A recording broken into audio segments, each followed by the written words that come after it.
10 ನಾನು ಹರೀಶ್ ನಾಗರಾಜು. ಅಂತೂ ಇಂತೂ ಆ ದಿನ ಬಂದೇ ಬಿಡ್ತು. ರಾಜ್ಯ ರಾಜಕಾರಣದಲ್ಲಿ ಯಾವಾಗಪ್ಪ ಅಂತ ಇದುವರೆಗೊಂದು ದೊಡ್ಡ ಕ್ವಶನ್ ಮಾರ್ಕ್ ಇತ್ತು. ಈಗ ಹಂಗಲ್ಲ, ಇವತ್ತೇ ಅಪ್ಪ ಅಂತ ಹೇಳೋ ದಿನ ಇವತ್ತು.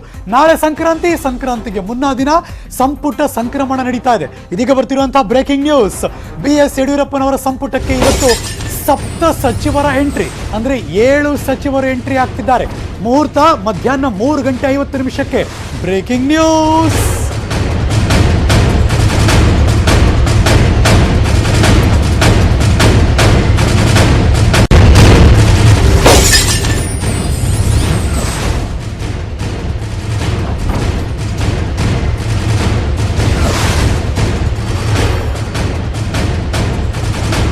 ಕೆಲವರಿಗೆ ನಿನ್ನೆ ರಾತ್ರಿ ಫೋನ್ ಮಾಡಿದ್ದಾರೆ, ಕೆಲವರಿಗೆ ಬೆಳಗ್ಗೆನ ಮೆಸೇಜ್ ಕೊಟ್ಟಿರ್ಬೋದು. ಯಾಕೆಂದ್ರೆ ಸಂಜೆ ತನಕ ಟೈಮ್ ಇರೋದ್ರಿಂದ ಏನು ಪ್ರಾಬ್ಲಮ್ ಇಲ್ಲ. 3:50 ನಿಗದಿಯಾಗಿದೆ. 7 ಜನ ಶಾಸಕರು ಸಚಿವರಾಗಿ ಪ್ರಮಾಣ ವಚನವನ್ನು ಸ್ವೀಕಾರ ಮಾಡ್ತಿದ್ದಾರೆ. ಅಫ್ಕೋರ್ಸ್ ಅಲ್ಲಿ MLCಗಳು ಇದ್ದಾರೆ, ಇಲ್ಲ ಅಂತಲ್ಲ. ಅವರೆಲ್ಲರೂ ಕೂಡ ಸಚಿವರಾಗಿ ಇವತ್ತು ಪ್ರಮಾಣ ವಚನವನ್ನು ಸ್ವೀಕಾರ ಮಾಡ್ತಿದ್ದಾರೆ. ಕೆಲವೇ ಹೊತ್ತಲ್ಲಿ ಬೆಂಗಳೂರಿಗೆ ಬರ್ತಿದ್ದಾರೆ ಉಸ್ತುವಾರಿ ಅರುಣ್ ಸಿಂಗ್. 10 ಗಂಟೆಗೆ ಅಂತಿತ್ತು ಸ್ಟುಡಿಯೋ ಕ್ಲಾಕ್, 10 ಗಂಟೆ ಈಗ ಕ್ರಾಸ್ ಆಗ್ತಾ ಇದೆ. ಎನಿ ಮೊಮೆಂಟ್ ಬೆಂಗಳೂರಿನ ಅಂತಾರಾಷ್ಟ್ರೀಯ ವಿಮಾನ ನಿಲ್ದಾಣಕ್ಕೆ ಬಂದಿಳಿತಾರೆ ರಾಜ್ಯ ಉಸ್ತುವಾರಿ ಹೊತ್ತಿರುವಂಥ ಅರುಣ್ ಸಿಂಗ್ ಅವರು ಬಂದ ಮೇಲೆ ಆ ಪಟ್ಟಿ ಫೈನಲ್ ಆಗಿ ಗವರ್ನರ್ಗೆ, ಘನತೆವೆತ್ತ ರಾಜ್ಯಪಾಲರಿಗೆ ಹೋಗುತ್ತೆ. ಅವಾಗ ಅದು ಅಫಿಷಿಯಲ್ ಆಗಿ ಆ ಲೆಟರ್ ಗ್ಯಾರಂಟಿ ನಮಗೆ ಸಿಗುತ್ತೆ.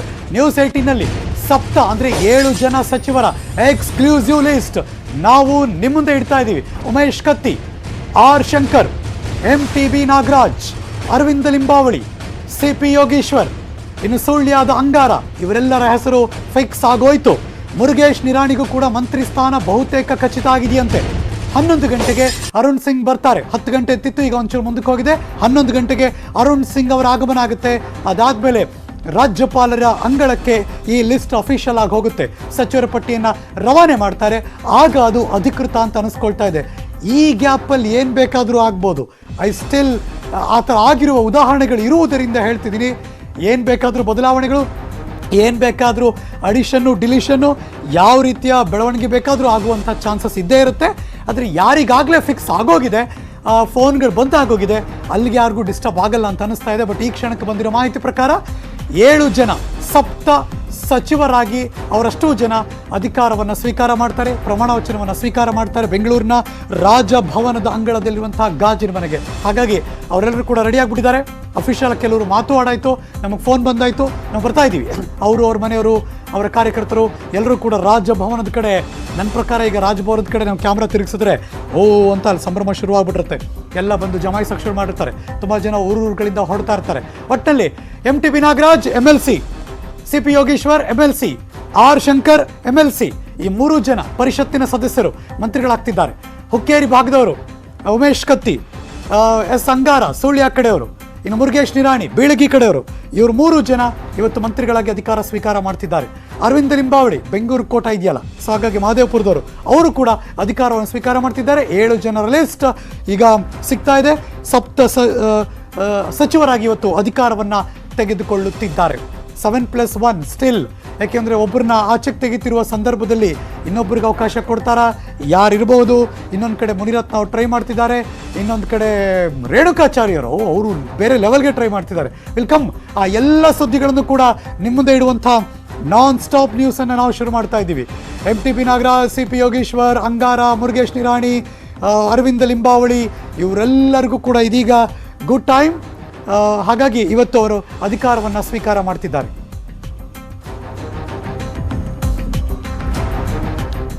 ಎಲೆಕ್ಷನ್ ನಿಂತ್ಕೋಬೇಕಾದ್ರೆ ಗೆದ್ದ ಮೇಲೆ ನಂಗೆ ಅಧಿಕಾರ ಸಿಕ್ಕೇ ಸಿಗುತ್ತೆ ಅನ್ನುವ ನಂಬಿಕೆ ಅವ್ರಿಗೂ ಇತ್ತು. ನಾನು ಕೊಡ್ತೀನಿ ಅಂತ ಘಂಟಾಘೋಷ ಕೂಡ ಹೇಳಿದ್ರು ಮುಖ್ಯಮಂತ್ರಿಗಳು. ಆದರೆ ಇವತ್ತಿನ ಪರಿಸ್ಥಿತಿ ಹಾಗಿಲ್ಲ ರೀ. ಇದೀಗ ಬರ್ತಿರುವಂಥ ಬ್ರೇಕಿಂಗ್ ನ್ಯೂಸ್ ನೋಡಿ. ನಾನು ಹೇಳ್ತಿರ್ಬೇಕಾದ್ರೆ ನಿಮ್ಗೆ ಗೊತ್ತಾಗಿರುತ್ತೆ ನಾನು ಮುನಿರತ್ನ ಅವ್ರ ಬಗ್ಗೆ ಮಾತಾಡ್ತಿದ್ದೀನಿ ಅಂತ. ಶಾಸಕ ಮುನಿರತ್ನ ಅವ್ರಿಗಿಲ್ಲ ಸಚಿವ ಸ್ಥಾನನ ಅಂತ ಒಂದು ಪ್ರಶ್ನೆ ರೈಸ್ ಆಗ್ತಾ ಇದೆ. ಹಿರಿಯ ಸಚಿವರ ಲಾಬಿಯೂ ಕೂಡ ವರ್ಕೌಟ್ ಆಗ್ತಾ ಇಲ್ಲ. ಅಶೋಕ್, ಬಸವರಾಜ ಬೊಮ್ಮಾಯಿ ಲಾಬಿಯೂ ಕೂಡ ಈ ಕ್ಷಣಕ್ಕೆ ಅವ್ರಿಗೆ ಲಾಭದಾಯಕವಾಗಿ ಕಾಣಿಸ್ತಾ ಇಲ್ಲ. Breaking news.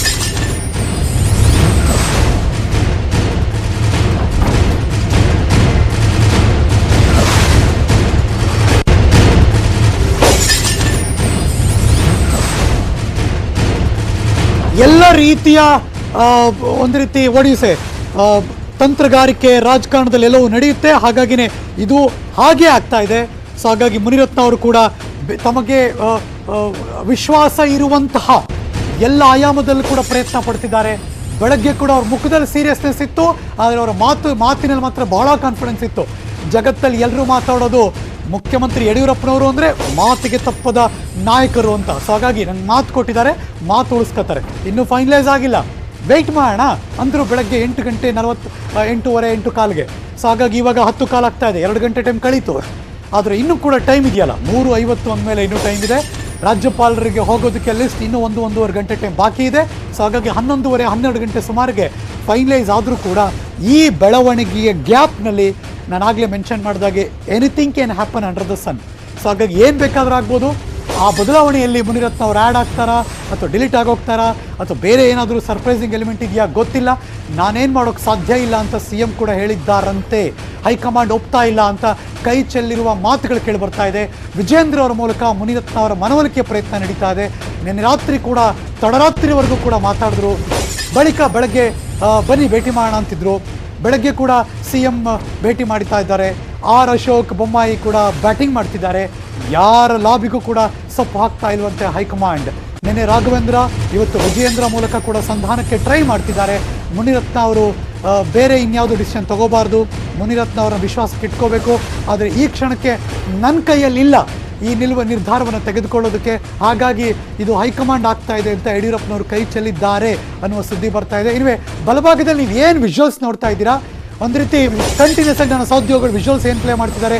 ಮುಖ್ಯಮಂತ್ರಿಗಳ ಕಾವೇರಿ ನಿವಾಸ, ಮುಖ್ಯಮಂತ್ರಿಗಳ ಕೃಷ್ಣ ನಿವಾಸ ಅಥವಾ ಬೇರೆ ಬೇರೆ ಸಚಿವರ ಬೇರೆ ಬೇರೆ ಬೆಳವಣಿಗೆಗಳು ಎಲ್ಲವೂ ಕೂಡ ನಡೀತಾ ಇದೆ. Let's go live. ನನ್ನ ಸಹೋದ್ಯೋಗಿ political bureau chief Chidananda Patel ನೇರ ಸಂಪರ್ಕಕ್ಕೆ ಜಾಯಿನ್ ಆಗ್ತಿದ್ದಾರೆ.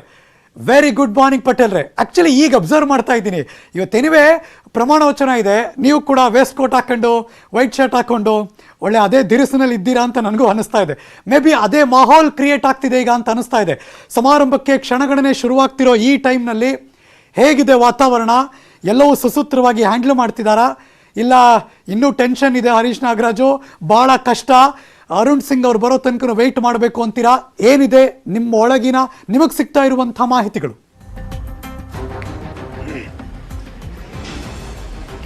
ಹರೀಶ್ ನಾಗರಾಜ್, ಮುನಿರತ್ನ ಮಂತ್ರಿ ಆಗುವಂತ ಮಹಾಕನಸು ಭಗ್ನವಾಗಿದೆ. ಹಿರಿಯ ಸಚಿವರಾಗಿರುವಂತ ಯಡಿಯೂರಪ್ಪರವರಿಗೆ ಆಪ್ತರು ಆಗಿದ್ದಂತ ಕಂದಾಯ ಸಚಿವ ಅಶೋಕ್ ಮತ್ತು ಗೃಹ ಸಚಿವ ಬಸವರಾಜ ಬೊಮ್ಮಾಯಿಯವರು ಕೊನೆಯ ಪ್ರಯತ್ನವಾಗಿ ಮುಖ್ಯಮಂತ್ರಿ BS ಯಡಿಯೂರಪ್ಪರವರನ್ನ ಮುನಿರತ್ನ ಸಚಿವರನ್ನಾಗಿ ಮಾಡಬೇಕಂತೇಳಿ ಒತ್ತಡವನ್ನು ಹಾಕಿದ್ರು, ಲಾಬಿಯನ್ನ ಮಾಡಿದ್ರು, ಹೈಕಮಾಂಡ್ಗೆ ಮನವಿ ಮಾಡಿ ಅಂತ ಹೇಳಿದ್ರು. ಅರುಣ್ ಸಿಂಗ್ ರವರಲ್ಲಿ ಕೂಡ ಕೇಳ್ಕೊಳ್ಳಿ ಅಂತ ಹೇಳಿದ್ರು. ಆದರೆ ಬಿಲ್ಕುಲ್ ಸಾಧ್ಯವೇ ಇಲ್ಲ, ಹೈಕಮಾಂಡ್ ಒಪ್ಪೇ ಇಲ್ಲ. ಹೈಕಮಾಂಡ್ ಒಪ್ಪಿದ್ರೆ ಮಾತ್ರ ಇವ್ರನ್ನ ನಾನು ಸಚಿವರಾಗಿ ಮಾಡ್ತಿದ್ದೆ, ಇದರಲ್ಲಿ ನನ್ನಿಂದ ಏನೂ ಇಲ್ಲ ಅಂತೇಳಿ ಆ ಮುಖಾಂತರ ಮಂತ್ರಿ ಸ್ಥಾನದ ರೇಸ್ನಿಂದ ಮುನಿರತ್ನ ಕಂಪ್ಲೀಟ್ ಔಟ್ ಆಗಿದ್ದಾರೆ. ಮುನಿರತ್ನ ಕೂಡ ಮುಖ್ಯಮಂತ್ರಿಗಳು ಸ್ಪಷ್ಟನೆಯನ್ನು ಕೊಟ್ಟಿದ್ದಾರೆ. 3 ರಿಂದ 4 ತಿಂಗಳ ನಂತರ ಸಂಪುಟ ಪುನಾರಚನೆ ಆಗುತ್ತೆ, ಆ ಸಂದರ್ಭದಲ್ಲಿ ನಾನು ನಿಮ್ಮನ್ನು ಸೇರಿಸ್ಕೊಳ್ತೀನಿ ಅಂತೇಳಿ ಭರವಸೆಯನ್ನು ಕೊಟ್ಟಿದ್ದಾರೆ. ಆದರೆ ಇವತ್ತಿನ ಪದಗ್ರಹಣ ಸಮಾರಂಭಕ್ಕೆ ಮುನಿರತ್ನ ಅವರಿಗೆ ಅವಕಾಶ ಇಲ್ಲ. ಆ ಮುಖಾಂತರ ಸಚಿವ ಸ್ಥಾನದ ರೇಸ್ನಿಂದ ಮುನಿರತ್ನ ಅವರು ಔಟ್ ಆಗಿದ್ದಾರೆ. ಅಶೋಕ್ ಮತ್ತು ಬಸವರಾಜ ಬೊಮ್ಮಾಯಿಯವರು ಕೂಡ ಮಾಡಿದಂಥ ಪ್ರಯತ್ನವೂ ಕೂಡ ವಿಫಲವಾಗಿಲ್ಲ. ಮುಖ್ಯಮಂತ್ರಿಗಳು ಕೂಡ ಮುನಿರತ್ನ ಅವರನ್ನ ಮಂತ್ರಿ ಮಾಡುವ ವಿಚಾರದಲ್ಲಿ ಕೈ ಚೆಲ್ಲಿದ್ದಾರೆ. ಹೈಕಮಾಂಡ್ ಮೇಲೆ ಬೆರಳು ತೋರಿಸುವ ಮುಖಾಂತರ ಮುನಿರತ್ನ ಅವರಿಗೆ ಸದ್ಯಕ್ಕೆ ಮಂತ್ರಿ ಆಗುವ ಭಾಗ್ಯ ಇಲ್ಲ ಅನ್ನೋದನ್ನು ಸ್ಪಷ್ಟಪಡಿಸಿದ್ದಾರೆ. ಆ ಮುಖಾಂತರ ಮುನಿರತ್ನ ಅವರಿಗೆ ಭಾರಿ ನಿರಾಶೆ ಆಗಿದೆ. ಈ ನಡುವೆ ಎಲ್ಲ ಒಂದು ಕಡೆ ಮುರುಗೇಶ್ ನಿರಾಣಿ ಅವರಿಗೆ ಸಚಿವ ಸ್ಥಾನ ಸಂಬಂಧಪಟ್ಟಕ್ಕೆ ತ್ರಿಶಂಕು ಸ್ಥಿತಿ ನಿರ್ಮಾಣ ಆಗಿತ್ತು. ಮುಖ್ಯಮಂತ್ರಿಗಳು ಅಧಿಕೃತವಾಗಿ ಕೂಡ ಅವರಿಗೆ ಸಂಜೆ ಬರಲಿಕ್ಕೆ ಅಂದ್ರೆ ಪದಗ್ರಹಣಕ್ಕೆ ಬರಲಿಕ್ಕೆ ಯಾವುದೇ ರೀತಿ ಸೂಚನೆ ಕೊಟ್ಟಿರಲಿಲ್ಲ. ಇದೀಗ ಮುರುಗೇಶ್ ನಿರಾಣಿ ಅವರು ಕೂಡ ಸ್ವತಃ ಮುಖ್ಯಮಂತ್ರಿಗಳು ಸೂಚನೆಯನ್ನು ಕೊಟ್ಟಿದ್ದಾರೆ. ತಾವು ಸಂಜೆ ಅಂದ್ರೆ ಮಧ್ಯಾಹ್ನ 3 ಗಂಟೆಗೆ ರಾಜಭವನಕ್ಕೆ ಬಂದು ಪದಗ್ರಹಣ ಮಾಡಬೇಕಂತ ಸೂಚನೆ ಕೊಟ್ಟಿದ್ದಾರೆ. ಆ ಮುಖಾಂತರ ಮುರುಗೇಶ್ ನಿರಾಣಿ ಅವರದ್ದು ಕೂಡ ಕ್ಲಿಯರ್ ಆಗಿದೆ. ಒಟ್ಟಾರೆ ಈಗ ಸಂಪುಟಕ್ಕೆ 7 ಜನರ ಹೆಸರು ಕಂಪ್ಲೀಟ್ ಕ್ಲಿಯರ್ ಆಗಿರುವಂಥದ್ದು, ಫೈನಲ್ ಆಗಿರುವಂಥದ್ದು. ಇನ್ನೇನು ಕೆಲವೇ ನಿಮಿಷಗಳಲ್ಲಿ ರಾಜಭವನಕ್ಕೆ ಈ 7 ಹೆಸರನ್ನು ಕಳಿಸಿಕೊಡಲಿದ್ದಾರೆ. ಅದರಲ್ಲಿ MTB Nagaraj, R Shankar, CP Yogeshwar, Umesh Katti, S ಅಂಗಾರ, ಮುರುಗೇಶ್ ನಿರಾಣಿ, ಅರವಿಂದ್ ಲಿಂಬಾವಳಿ, ಈ 7 ಹೆಸರು ಕೂಡ ಫೈನಲ್ ಆಗಿರುವಂಥದ್ದು. ಇದರ ಬೆನ್ನಲ್ಲೇ ಅಬಕಾರಿ ಸಚಿವ ನಾಗೇಶ್ ಅವರಿಗೆ ಮುಖ್ಯಮಂತ್ರಿ BS ಯಡಿಯೂರಪ್ಪನವರು ತಮ್ಮ ಸಚಿವ ಸ್ಥಾನಕ್ಕೆ ರಾಜೀನಾಮೆ ಕೊಡುವಂತ ಸೂಚನೆಯನ್ನು ಕೊಟ್ಟಿದ್ರು. ಸೂಚನೆ ಮೇರೆಗೆ ಅಬಕಾರಿ ನಾಗೇಶ್ ಅವರು ಇನ್ನೂ 3 ರಿಂದ 4 ದಿನಗಳ ಕಾಲ ಸಮಯಾವಕಾಶ ಕೊಡಿ, ನಾನು ರಾಜೀನಾಮೆ ಕೊಡ್ತೀನಿ ಮತ್ತು ಇವತ್ತಿನ ಕ್ಯಾಬಿನೆಟ್ ಕೂಡ ನಾನು ಅಟೆಂಡ್ ಆಗ್ತೀನಿ ಅಂತೇಳಿ ಮುಖ್ಯಮಂತ್ರಿಗಳಿಗೆ ಮನವಿಯನ್ನು ಮಾಡಿಕೊಂಡಿದ್ದಾರೆ. ನಾಗೇಶ್ ಅವರಿಗೆ ಮನವಿಗೆ ಸ್ಪಂದಿಸಿರುವಂಥ ಮುಖ್ಯಮಂತ್ರಿ BS ಯಡಿಯೂರಪ್ಪನವರು ಕ್ಯಾಬಿನೆಟ್ಗೆ ಬರುವಂತೆ ಕೂಡ ಅವಕಾಶವನ್ನು ಕೊಟ್ಟಿದ್ದಾರೆ. 3 ರಿಂದ 4 ದಿನದಲ್ಲಿ ರಾಜೀನಾಮೆ ಕೊಡ್ತೀನಿ ಅಂತ ಹೇಳಿದರೆ ಅದಕ್ಕೂ ಕೂಡ ಓಕೆ ಅಂದರೆ ಒಟ್ಟಾರೆ 7 ಜನರ ಹೆಸರು ಫೈನಲ್ ಆಗಿರುವಂಥದ್ದು. ಇನ್ನೇನು ಕೆಲವೇ ನಿಮಿಷಗಳಲ್ಲಿ ಮುಖ್ಯಮಂತ್ರಿ BS ಯಡಿಯೂರಪ್ಪನವರು ಸಚಿವರಾಗುವವರ ಪಟ್ಟಿಯನ್ನು ರಾಜಭವನಕ್ಕೆ ಕಳಿಸ್ಕೊಡ್ಲಿದ್ದಾರೆ. ಆ ರಾಜಭವನದಲ್ಲಿ ಆ ಪಟ್ಟಿಯನ್ನು ಇಟ್ಕೊಂಡು ಸಂಜೆ ಪದಗ್ರಹಣಕ್ಕೆ ಎಲ್ಲ ರೀತಿಯ ವ್ಯವಸ್ಥೆಯನ್ನು ಕೂಡ ಮಾಡಿಕೊಳ್ಳಲಾಗಿದೆ. ಹರೀಶ್ ನಾಗರಾಜ್. ನಾಗರಾಜ್. ಅರುಣ್ ಸಿಂಗ್ ಅವರು ರಾಜ್ಯಕ್ಕೆ ಅಫ್ಕೋರ್ಸ್ ಬರ್ತಿದ್ದಾರೆ, ಇನ್ನೊಂದು ಗಂಟೆ ಟೈಮಲ್ಲಿ ಇಲ್ಲಿ ಇರ್ತಾರೆ. ಎನಿ ಚೇಂಜಸ್ ಅವ್ರು ಬಂದ ಮೇಲೆ ಇನ್ನೇನೋ ಕೊನೆ ಮೊಮೆಂಟಲ್ಲಿ ಬದಲಾವಣೆ ಆಗೋಗುತ್ತೆ, ಯಾವುದೋ ಸರ್ಪ್ರೈಸಿಂಗ್ ಕಾಯ್ತಾ ಇದೆ ಅಂತ ಅನ್ಸುತ್ತಾ ಪಟೇಲ್ರೆ? ಹರೀಶ್ ನಾಗರಾಜ್ ಆಕ್ಚುಲಿ ಈ ಪಟ್ಟಿ ಫೈನಲ್ ಆಗಿ ನಿನ್ನೆ ರಾತ್ರಿಯೇ ಫೈನಲ್ ಆಗಿರುವಂಥದ್ದು. ಯಾಕಂತ ಹೇಳಿದ್ರೆ ಸಿ ಪಿ ಯೋಗೇಶ್ವರ್ ಕೂಡ ಮುಖ್ಯಮಂತ್ರಿ ನಿವಾಸದಲ್ಲಿದ್ದ ಸಂದರ್ಭದಲ್ಲಿ ನಿಮ್ದು ಕ್ಲಿಯರ್ ಆಗಿದೆ, ನಾಳೆ ಮಧ್ಯಾಹ್ನ 3 ಗಂಟೆಗೆ ರಾಜಭವನಕ್ಕೆ ಬಾ ಅಂತೇಳಿ ಸೂಚನೆ ಕೊಟ್ಟಿದೆ. ಯಾಕಂತ ಹೇಳಿದ್ರೆ ಸಿ ಪಿ ಯೋಗೇಶ್ವರ್ ಹೆಸರು ಒಂಚೂರು ತೂಗೊಯ್ಯಲೇ ಇತ್ತು ಮತ್ತು ನಿರಾಣಿ ಹೆಸರು ಕೂಡ ತೂಗೊಯ್ಯಲೇ ಇತ್ತು. ಆದರೆ ಇದು ಹೈಕಮಾಂಡ್ ಪಟ್ಟಿಯನ್ನು ಕೊಟ್ಟಿರುವಂಥದ್ದು ಮತ್ತು ಸೂಚನೆಯನ್ನು ಕೊಟ್ಟಿರುವಂಥದ್ದು ಎಲ್ಲವನ್ನು ಇಟ್ಟುಕೊಂಡು ಮುಖ್ಯಮಂತ್ರಿಗಳು ಎಲ್ಲ ಒಂದು ಕಡೆ ಆಕಾಂಕ್ಷಿಗಳು ಜಾಸ್ತಿ ಆಗ್ತಾರೆ, ಆಕಾಂಕ್ಷಿಗಳ ಒತ್ತಡ ಆಗುತ್ತೆ, ಆಕಾಂಕ್ಷಿಗಳ ಲಾಬಿ ಆಗುತ್ತೆ. ಇದೇ ಕಾರಣಕ್ಕಾಗಿ ಇನ್ನೂ ಕೂಡ ಯಾರಿಗೂ ಕೂಡ ಕ್ಲಿಯರೆನ್ಸ್ ಅನ್ನು ಕೊಡದಂತೆ ಮೇಂಟೈನ್ ಅನ್ನು ಮಾಡ್ಕೊಂಡಿದ್ರು. ಹಾಗಾಗಿ ಸ್ವತಃ ಮುಖ್ಯಮಂತ್ರಿಗಳೇ ಈಗ ಸಚಿವರಾಗುವಂತವರಿಗೆ ಅಷ್ಟು 7 ಜನ ಆಕಾಂಕ್ಷಿಗಳಿಗೆ ಮತ್ತು 7 ಜನ ಪದಗ್ರಹಣ ಮಾಡುವಂತವರಿಗೆ ಈಗಾಗಲೇ ಅವರ ಕಾರ್ಯಾಲಯದಿಂದ ಕೂಡ ಅವರಿಗೆ ದೂರವಾಣಿ ಕರೆ ಹೋಗಿರುವಂಥದ್ದು. ಎಲ್ಲರೂ ಕೂಡ ಮಧ್ಯಾಹ್ನ 3 ಗಂಟೆಗೆ ಬಂದು ಪದಗ್ರಹಣ ಮಾಡಬೇಕಂತೇಳಿ ಸೂಚನೆಯನ್ನು ಕೊಟ್ಟಿದ್ದಾರೆ. ಯಾಕಂತ ಹೇಳಿದ್ರೆ ಪಟ್ಟಿಯನ್ನು ಏನಾದರೂ ಬೇಗ ಬಿಟ್ಟಿದ್ರೆ ಈ ಸಂಬಂಧಪಟ್ಟಾಗ ಯಾರು ಸಚಿವಾಕಾಂಕ್ಷಿಗಳು ಈಗಾಗಲೇ ರೇಣುಕಾಚಾರ್ಯ ಮುಖ್ಯಮಂತ್ರಿಗಳ ವಿರುದ್ಧವೇ ಹೇಳಿಕೆಯನ್ನು ಕೊಡ್ತಿದ್ದಾರೆ. ನಾನು ಏನಂದ್ರೆ ಲಾಬಿ ಮಾಡುವಂಥವರಿಗೆ ಮಾತ್ರ ಸಚಿವ ಸ್ಥಾನ ಅನ್ನೋ ಮುಖಾಂತರ ಲಾಬಿ ಮಾಡಿದಂಥವ್ರಿಗೆ ಅಂದರೆ ಪರೋಕ್ಷವಾಗಿ ಮುರುಗೇಶ್ ಆರ್ ನಿರಾಣಿಗೆ ಏನು ವಾಗ್ದಾಳಿಯನ್ನು ನಡೆಸಿರುವಂಥದ್ದು. ಮತ್ತೊಂದು ಕಡೆ ಅರವಿಂದ್ ಬೆಲ್ಲದ್ ಸೇರಿದಂತೆ ಅನೇಕರು ಲಾಬಿಯನ್ನು ನಡೆಸಿದ್ರು. ಹಾಗಾಗಿ ಲಾಬಿ ಅನ್ನೋದು ಅದು ಎಲ್ಲಾದ್ರೆ ಮುಖ್ಯಮಂತ್ರಿಗಳಿಗೆ ಇರಿಸು ಮುರುಸಾಗಬಾರ್ದು ಮತ್ತು ಎಲ್ಲ ಒಂದು ಕಡೆ ಬಿಜೆಪಿ ಪಕ್ಷಕ್ಕೂ ಇರಿಸು ಮುರುಸಾಗಬಾರ್ದು. ಹಾಗಾಗಿ ಕೊನೆಗಳಿಗೆಯಲ್ಲೇ ಪಟ್ಟಿಯನ್ನು ಅನೌನ್ಸ್ ಮಾಡಲಿಕ್ಕೆ ಮುಖ್ಯಮಂತ್ರಿಗಳು ತೀರ್ಮಾನ ತೆಗೆದುಕೊಂಡ್ರು. ಒಟ್ಟಾರೆ ಈ 7 ಜನರ ಹೆಸರು ಫೈನಲ್ ಆಗಿರುವಂಥದ್ದು. ಇನ್ನೇನು ಕೆಲವೇ ನಿಮಿಷಗಳಲ್ಲಿ ರಾಜಭವನಕ್ಕೆ ಈ ಪಟ್ಟಿಯನ್ನು ಕಳಿಸಿಕೊಡಲಿದ್ದಾರೆ Harish Nagaraj. Thank you so much Chidananda ಪಟೇಲ್ರೆ, ಈ ಕ್ಷಣದ ಎಲ್ಲ ಮಾಹಿತಿಯನ್ನು ಅಪ್ಡೇಟ್ ಮಾಡಿದ್ದಕ್ಕೆ. ಮಂತ್ರಿ ಸ್ಥಾನ ನಂಗೆ ಸಿಗಬೇಕು, ನಾನು ಅರ್ಹರಿದ್ದೀನಿ ಅಂತ ಇದುವರೆಗೂ ಕೂಡ ಹೇಳ್ತಿದ್ರು. ಈಗಂತೂ ನಿನ್ನೆಯಿಂದ ಇನ್ನೂ ಕೂಡ ರೆಬಲ್ ಆಗೋ ಲಕ್ಷಣ ಕಾಣಿಸ್ತಾ ಇದೆ. ಮಂತ್ರಿ ಸ್ಥಾನಕ್ಕೋಸ್ಕರ ರೇಣುಕಾಚಾರ್ಯ ಸರ್ಕಸ್ ಅಂತೂ ಮುಂದುವರಿಸ್ತಾ ಇದ್ದಾರೆ. ಇದೀಗ ಬರ್ತಿರುವಂತಹ ಬ್ರೇಕಿಂಗ್ ನ್ಯೂಸ್, ಉಸ್ತುವಾರಿ ಅಂದ್ರೆ ಅರುಣ್ ಸಿಂಗ್ ಅವರನ್ನ ಭೇಟಿ ಮಾಡೋದಕ್ಕೆ ಸ್ವತಃ MP ರೇಣುಕಾಚಾರ್ಯ ಏರ್ಪೋರ್ಟ್ಗೆ ಎಂಟ್ರಿ ಕೊಟ್ಟಿದ್ದಾರೆ. Breaking news.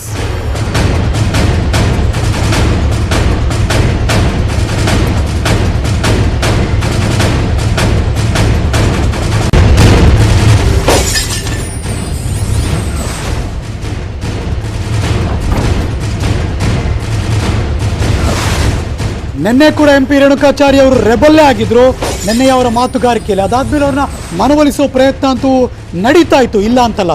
ಬಟ್ ಈ ಕ್ಷಣ MP ರೇಣುಕಾಚಾರ್ಯ ಅವರು ಎಲ್ಲಿದ್ದಾರೆ ಅಂದರೆ ಕೆಂಪೇಗೌಡ ಅಂತಾರಾಷ್ಟ್ರೀಯ ವಿಮಾನ ನಿಲ್ದಾಣದಲ್ಲಿದ್ದಾರೆ.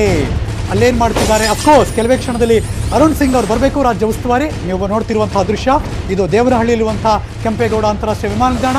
ಅಲ್ಲಿ ಮೊಬೈಲಲ್ಲಿ ಮಾತಾಡ್ತಿರೋರು MP ರೇಣುಕಾಚಾರ್ಯ, ಹೊನ್ನಾಳಿ ಭಾಗದ ಶಾಸಕರು. ಒತ್ತಡ ಹಾಕುವುದಕ್ಕೆ, ತಂತ್ರಗಾರಿಕೆಯನ್ನು ಮುಂದುವರಿಸೋದಕ್ಕೆ, ಕೊನೆಯ ಹಂತದ ಕಸರತ್ತು ಮಾಡೋದಕ್ಕೆ ಶಾಸಕ ಸಚಿವ ಸ್ಥಾನ ಬೇಕು, ಇನ್ನು ಸಿಕ್ಕಿಲ್ಲ ನನಗೆ ಅಂತ ಈಗಾಗಲೇ ಸಿಡಿಮಿಡಿಗೊಂಡಿದ್ದಾರೆ. ಅದನ್ನು ಒಂದಷ್ಟು ಕೊನೆಯ ಹಂತದ ಅವರ ಕಸರತ್ತೇನಿದೆ ಅದು ನಡೆಸೋದಕ್ಕೆ ಸ್ವತಃ ಭೇಟಿ ಮಾಡೋದಕ್ಕೆ ಅವರೇ ಹೋಗಿದ್ದಾರೆ ಏರ್ಪೋರ್ಟ್ಗೆ. ಅರುಣ್ ಸಿಂಗ್ ಅವರು ಇಲ್ಲೆಲ್ಲ ಬಂದ ಮೇಲೆ, ಅಲ್ಲಿಂದ ಆಚೆ ಬಂದ ಮೇಲೆ ಸಿಗಲ್ಲ ಅವರು. ಅಫ್ಕೋರ್ಸ್ ಎಷ್ಟೋ ಜನ ಜೊತೆಗೆ ಇರ್ತಾರೆ, ಆದರೆ ಅಲ್ಲೇ ಭೇಟಿ ಮಾಡೋಣ, ಫೈನಲ್ ಆಗಿ ಏನಾದ್ರು ಅಲ್ಲೇ ನಿರ್ಧಾರ ಮಾಡ್ಕೊಂಬೋಣ ಅಂತ ರೇಣುಕಾಚಾರ್ಯ ಅವರು ಹೋಗಿರೋಂಗೆ ಕಾಣಿಸ್ತಾ ಇದೆಯಪ್ಪ. ಸೊ ಹಾಗಾಗಿ ಇಲ್ಲದೇ ದೇವನಹಳ್ಳಿಲಿ ಇಷ್ಟೊತ್ತಿಗೆ ಏರ್ಪೋರ್ಟ್ ಮುಂದೆ ಯಾಕೆ ಕಾಯ್ಬೇಕು ಅವರು? ಅರುಣ್ ಸಿಂಗ್ ಅವರು ಬರ್ತಿದ್ದಾರೆ, ಅವ್ರನ್ನ ಭೇಟಿ ಮಾಡೋದಕ್ಕೆ ಸ್ವತಃ MP ರೇಣುಕಾಚಾರ್ಯ ದೇವನಹಳ್ಳಿ ಕೆಂಪೇಗೌಡ ಅಂತಾರಾಷ್ಟ್ರೀಯ ವಿಮಾನ ನಿಲ್ದಾಣದಲ್ಲಿದ್ದಾರೆ. ಆದರೆ ಅದಕ್ಕೂ ಮುಂಚೆ ಬಹಳ ಬೇಜಾರಾಗಿದ್ದಾರೆ ಅವರು. ಯಾಕೆ ಗೊತ್ತಾ? ಸಚಿವ ಸ್ಥಾನ ನಂಗೆ ಸಿಕ್ಕಿಲ್ಲ ಅಂತ ರೇಣುಕಾಚಾರ್ಯ ಬೇಸರ ವ್ಯಕ್ತಪಡಿಸಿದ್ದಾರೆ. ಬೇಸತ್ತು ಟ್ವೀಟ್ ಕೂಡ ಮಾಡಿದ್ದಾರೆ ರೇಣುಕಾಚಾರ್ಯ ಅವರು. ನನ್ನನ್ನು ಕ್ಷೇತ್ರದ ಜನತೆ ಯಾವತ್ತೂ ಕೈ ಬಿಡಲ್ಲ, ನನ್ನ ಸಂಪೂರ್ಣ ಜೀವನ ಸೇವೆಗೋಸ್ಕರ ಮುಡಿಪು ಅಂದಿದ್ದಾರೆ ಟ್ವೀಟ್ ಮೂಲಕ MP ರೇಣುಕಾಚಾರ್ಯ. Breaking news.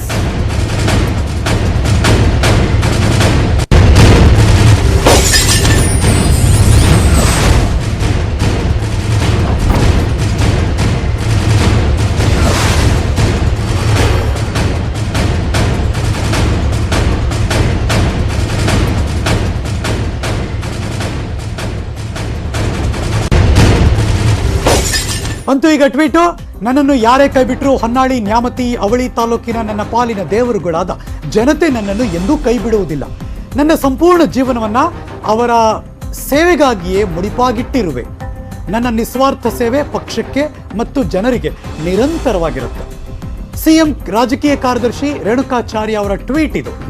ಇಷ್ಟು 33 ನಿಮಿಷಗಳ ಹಿಂದೆ ಈ ಟ್ವೀಟನ್ನು MP ರೇಣುಕಾಚಾರ್ಯ ಅವರು ಮಾಡಿದ್ದಾರೆ. ಆ ಟ್ವೀಟ್, ಯಾರೇ ಕೈ ಬಿಟ್ಟರು ಹೊನ್ನಾಳಿ, ನ್ಯಾಮತಿ ಭಾಗದ ಪಾಲಿನ ದೇವರುಗಳು, ನಾನು ಯಾವತ್ತೂ ಕೈ ಬಿಡಲ್ಲ. ನನ್ನ ಸಂಪೂರ್ಣ ಜೀವನವನ್ನು ಅವರ ಸೇವೆಗೋಸ್ಕರ ಮುಡಿಪಾಗಿಟ್ಟಿದ್ದೀನಿ. ನಾನು ನನ್ನ ನಿಸ್ವಾರ್ಥ ಸೇವೆ ಪಕ್ಷಕ್ಕೆ ಮತ್ತು ಜನರಿಗೆ ಯಾವಾಗಲೂ ಇದ್ದೇ ಇರುತ್ತೆ ಅಂತ ಒಂದು ಪಾಸಿಟಿವ್ ನೋಟ್ ಆಗಿ ಆ ಭಾಗದ ಜನರಿಗೆ ಒಂದು ಮೆಸೇಜ್ ಕೊಡೋದಕ್ಕೆ MP ರೇಣುಕಾಚಾರ್ಯರು ಅವ್ರಿಗಾಗಿರುವ ಅಸಮಾಧಾನದ ನಡುವೆಯೂ ಅವರ ಪಾಲಿನ ದೇವರುಗಳು ಅಂದರೆ ಅವ್ರಿಗೆ ವೋಟ್ ಹಾಕಿರೋರು, ಅವ್ರ ಭಾಗದವರು, ಅವರೆಲ್ಲರಿಗೂ ಕೂಡ ಈ ಟ್ವೀಟ್ ಮಾಡಿದ್ದಾರೆ. 7 ಜನರಿಗೆ ಮಂತ್ರಿ ಸ್ಥಾನ ಫಿಕ್ಸ್ ಆಗಿದೆ. ಇದೀಗ ಬರ್ತಿರುವಂತಹ ಬ್ರೇಕಿಂಗ್ ನ್ಯೂಸ್. ಸಂಪುಟವನ್ನ ಸೇರ್ತಾ ಇದ್ದಾರೆ ಭಾವಿ ಸಚಿವರು. ಅವರೆಲ್ಲರೂ ಕೂಡ ನ್ಯೂಸ್ 18 ಜೊತೆ ಮಾತಾಡಿದ್ದಾರೆ.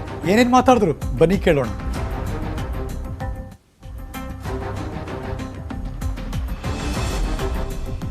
ನಮ್ಮ ರಾಜ್ಯದ ಮುಖ್ಯಮಂತ್ರಿಗಳ ಕರೆಯ ಮೇರೆಗೆ ಬೆಂಗಳೂರು ಬಂದಿದ್ವಿ ಮತ್ತು ಮಾಧ್ಯಮಗಳಲ್ಲಿ ನಿಮ್ಮೆಲ್ಲ ಮಾಧ್ಯಮಗಳಲ್ಲಿ ನಮ್ಮ ಹೆಸರುಗಳು ಓಡ್ತಾ ಇವೆ. ಒಟ್ಟಿನ ಮೇಲೆ 4 ಗಂಟೆಗೆ ಮಂತ್ರಿಯಾಗಿ ಪ್ರಮಾಣ ವಚನ ಸ್ವೀಕಾರ ಮಾಡ್ತಾ ಇದ್ವಿ.